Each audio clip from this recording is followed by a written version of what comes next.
Have you noticed that the more we try to spread Agile, the more we seem to struggle with doing it well and getting the desired result? Well, why is that? That's this week on the Badass Agile podcast.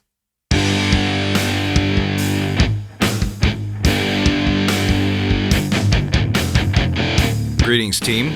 Welcome to the Badass Agile podcast. I'm your host, Chris Williams.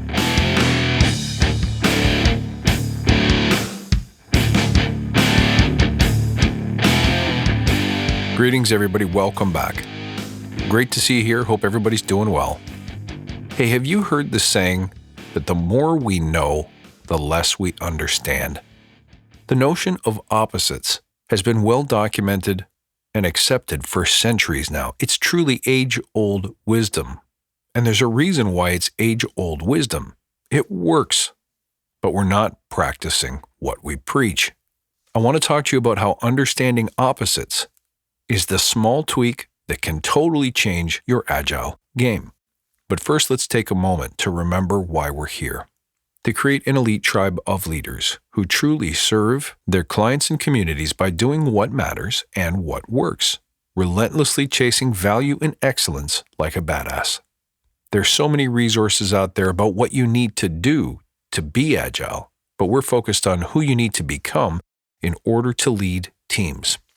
So let's hammer down those fundamentals to create a truly unstoppable force in this industry. And remember, guys, if this helps you, please tell your friends.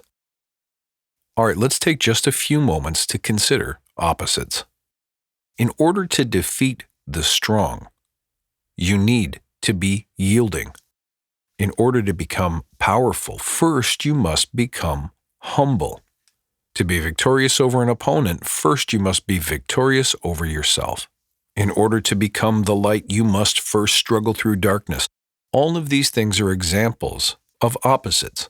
It means almost literally that in order to achieve something in a certain direction, you must first excel in the opposite direction. You must go in the unintended and unexpected way. How does this apply to agility? I think if you study the philosophy of Agile well, you'll see the parallels. In order to have certainty, have less certainty. Put into practice, that means to me, in order to save time and waste on hefty upfront activities like documentation, we first must be comfortable moving without documentation, without certainty, which means adopting an experimental mindset. Those of us who truly believe in Agile truly believe that that works, that the best way to find out what solution will solve a specific problem is to try and experiment. Another example of opposites is in order to leverage the power of team, we have to limit the size of the team. We must also focus on breadth of experience in addition to sheer depth of expertise. And it's not always the case that we simply run in the opposite direction of what common wisdom might tell us to do, but really we're seeking balance. We can't have a little of this without an equal amount of that. How many times in life have you screwed something up because you tried too hard? You tried to make the perfect puff pastry. You were shooting for perfection, let's say in woodworking, or an artistic project. Now, all of us would agree that you can't do any of those things without some basic fundamental knowledge and maybe even some skill building. But your first shot out of the gate can't be focused on perfection, because you're going to try too hard to juggle all the little details that you don't yet understand at an intuitive level, and you're probably going to screw it up. Doing Agile well is about finding that excellent balance. People are always bickering over, well, wait a second, no documentation? I can't do that. I got to have some documentation. And then we get into the discussion of how much documentation is enough. And when we do that, we spend more time bickering and trying to find the perfect balance rather than experimenting and letting the perfect balance expose itself. Yes, you need some documentation. No, it doesn't all have to be done up front. And no, it doesn't have to be the excessive and exhaustive documentation that we all grew up on. Yes, we need some degree of reporting and accountability, but we don't need the same kind of reporting and tracking that we saw 10 years ago in traditional project management. And we know this because those methods weren't getting better results, were they? And most importantly, no, in Agile, we don't need years upon years of training. We don't need the newest and latest technique and all of the associated courses and certifications that go with it. Agile should be about optimal human flow. We as human beings designed commerce. We designed business. We should be equally good at designing the processes and practices that make it hum. And too much of an attempt to scribe it, document it, and safeguard practices so that they're foolproof in every situation is just going to create more failure.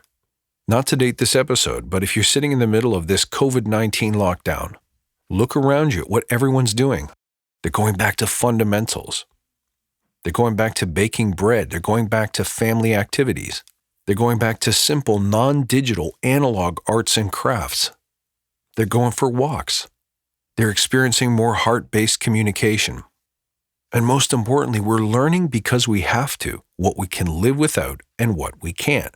So when people say that things will never be the same, they're right in the sense that we're going to become keenly aware of the things that we're doing that are out of balance.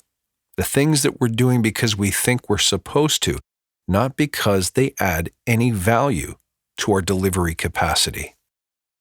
If you want to be in the leading edge of Agile in 2020, 2021, and beyond, you need to be an expert at finding those balances dynamically. It's different for every team. It's different for every client and culture. It's different for every product and initiative. Now, I've been saying this for years on the show. To find speed, first you have to slow down. To find excellence, first you have to find failure. To find out what works, you have to find out what doesn't work. To find out how to do things at scale, you have to do them perfectly at small scale. So give this some thought. Where are you out of balance today? And how could opposites help you find that balance so that you can get to the kind of performance that you're looking for? And what about in your coaching and leadership practices? In order to be more influential, in order to be more helpful to your teammates, to your clients, why don't you listen more and talk less? In order to be heard, be quiet. In order to find the answers, ask more questions. In order to be more courageous, be present with your fear. I believe that we struggle so often with performance because we fail to see the harmony between something and its opposite, between the desired outcome and the malfunction or dysfunction that we're experiencing. I want you to keep things simple when it comes to Agile. So this week, dwell and reflect on those balances and opposites. Don't seek out new wisdom and new techniques. Lean on the things that we've always known to be true. It simplifies things. It takes all the pressure off you and your team to constantly be learning and adapting new and varied viewpoints, but to rest on everything that you already have inside you.